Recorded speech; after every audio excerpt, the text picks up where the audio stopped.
আসলেন, দেশের মাটি হাতে নিয়ে স্পর্শ করলেন, জয় করলেন লক্ষ লক্ষ মানুষের ভালোবাসা। 5 মিনিটের পথ 4 ঘন্টায় পৌঁছে বক্তব্য দেওয়ার মঞ্চে উঠে প্রমাণ করলেন তিনি বাংলাদেশের পরবর্তী প্রধানমন্ত্রী। বলছি বিএনপির ভারপ্রাপ্ত চেয়ারম্যান তারেক রহমানের স্বদেশ প্রত্যাবর্তনের কথা। তাকে নিয়ে আন্তর্জাতিক সকল মিডিয়া এক বাক্যে বললেন তিনিই বাংলাদেশের পরবর্তী প্রধানমন্ত্রী। 17 মিনিটের যে বক্তব্য দিলেন তা শুধু একজন দেশপ্রেমিক নেতাই দিতে পারেন। কোনো প্রতিহিংসা, কাউকে অপমান করা, এমনকি কারো প্রতি কোনো বিদ্বেষমূলক একটি শব্দও ছিল না তার বক্তব্যে।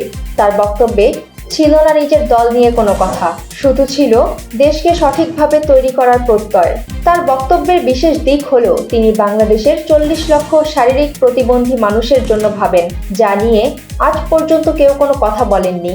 তার বক্তব্যের শেষ লাইনটি ছিল মার্টিন লুথার কিং এর ঐতিহাসিক আই হ্যাভ এ ড্রিম এর পরিবর্তে তারেক রহমান বললেন I have a plan. I have a plan for my people, for my country. Tarek রহমানের এই প্ল্যান যদি তিনি কার্যকর করতে পারেন তাহলে দেশ এক অন্য উচ্চতায় পৌঁছাবে। সুমাইয়া ফারাজি, দৈনিক আর নিউজ।